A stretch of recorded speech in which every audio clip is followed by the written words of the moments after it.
for our reader question this week. How will the oil prices affect Chinese-Russian relations? From what I understand, China already has a deal for cheap oil from Russia, so in theory, high prices would strain that relationship as Russia would want the higher prices and China would not. Yeah, well, I mean, it's a complicated relationship. I mean, the war in Ukraine ultimately made Russia more dependent on China. I mean, if you remember the Beijing Olympics, Winter Olympics, just prior to the full-scale invasion, there were tensions between the two because Putin saw himself as an equal partner. And the Chinese kind of, didn't give him a great meeting at that particular time. He was a bit offended by it.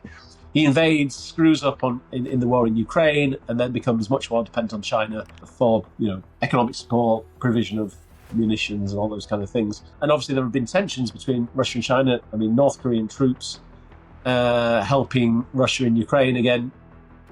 That China likes to think that it dominates the relationship with North Korea. So Russia muscling into that relationship probably made Xi a little bit nervous.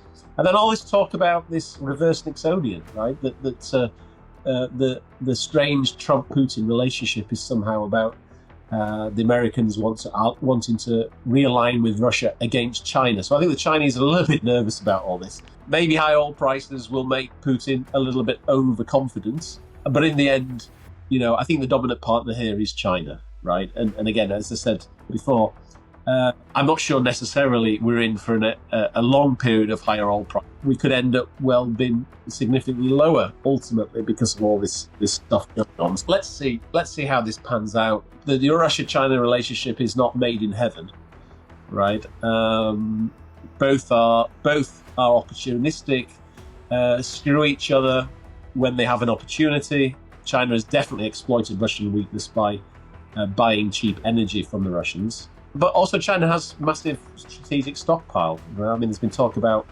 the West releasing resources from a third of the West special petroleum reserve. Well, actually, China's got the equivalent, probably about 1.2 billion barrels of oil in storage. So it has quite a lot of durability as well.